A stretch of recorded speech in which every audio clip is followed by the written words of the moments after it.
Whether or not you are experiencing it now or not, stress will always come around. It is a natural and human thing to feel, and it provides you a clear indication of self-preservation and the will to overcome whichever obstacle you are facing or will face in the coming future. Before the video starts, I would like to provide a few reassuring words that might help you right now.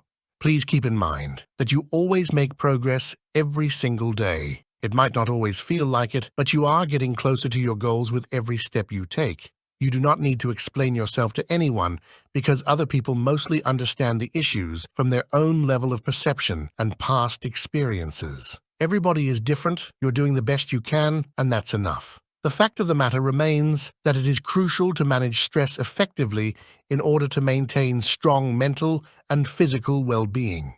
Now, with that out of the way, let's begin talking about potential solutions to dealing with the stress you are or might experience in the future. Step 1. Source recognition. This sounds simple and redundant, but firstly, identify the sources of your stress. Knowing what's causing your stress is the first step in managing it. Even if you are aware of the cause, perhaps a different approach of thinking may lead to a potential solution to the problem without you needing to do anything. Perhaps you're thinking of a task that might be challenging or even seemingly impossible. Sometimes thinking of the ways you might approach such a challenge or ways you can leverage your surroundings further might help plan out your way of tackling the task. Remember that most of the times, human beings are emotional creatures that may act and think solely with emotion when first confronted with a challenge. Give yourself some headspace to clearly think about the cause of your stress. A good rule of thumb, when first confronting any tough and stressful decision,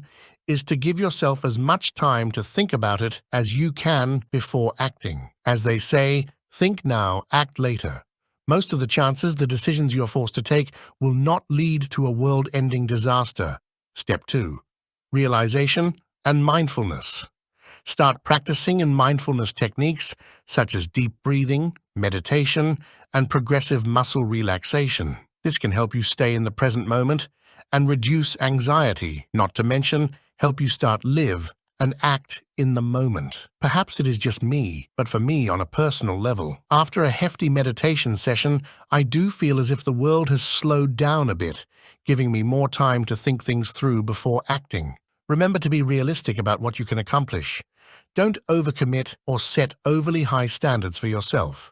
You may also step it up a notch, exploring other relaxation practices such as yoga and Tai Chi. If one thing does not work for you, perhaps something else will. I would also like to note that physical activity releases endorphins, which are natural mood lifters. Step 3. Creating your timeline. After going through the first steps, organizing your tasks and prioritizing on them might be your next best move.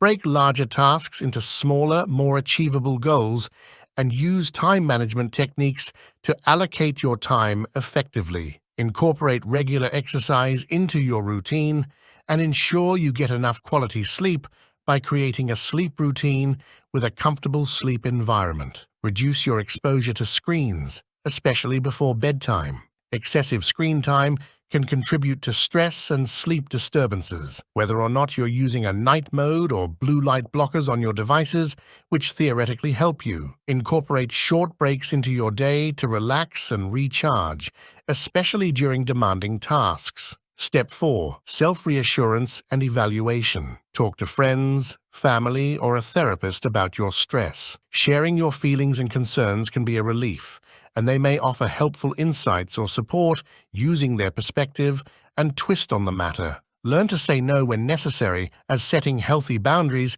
can help you manage your workload and avoid overcommitting. Challenge negative thought patterns and replace them with more positive and realistic thoughts. Cognitive behavioral therapy techniques can be helpful for this. Regularly acknowledge and appreciate the positive aspects of your life. A gratitude journal can help you focus on the good things even during stressful times. No matter what you put on paper, it will help you think of things. Simply trust in the process. On top of all that, prioritize self-care activities that make you feel relaxed and rejuvenated, such as reading, taking baths, spending time in nature, and perhaps even relaxing video games.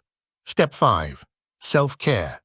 Eat a balanced diet with plenty of fruits, vegetables, and whole grains. Avoid excessive caffeine and alcohol as they can contribute to stress and anxiety. Personally, I would recommend stopping the consumption of caffeine in general as it is an unnatural stimulus to the human biological mechanism.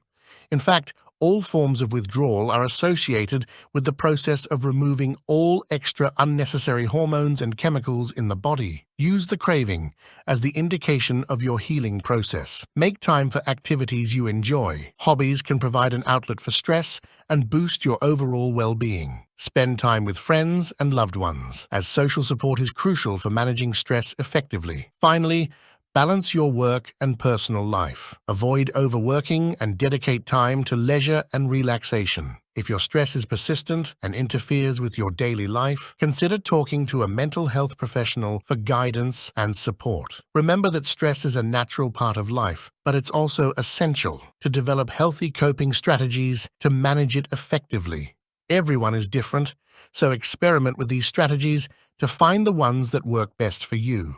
As with all of my other videos, I would like to continue putting emphasis on the idea of outside professional help. Regardless of the stigma that surrounds the topic, please see a therapist. The worst thing that can happen is that you will not see any benefit in the visit and stop going. Thank you for watching. If there are any other topics I should cover, or if there is anything I've missed, let me know in the description. Until next time.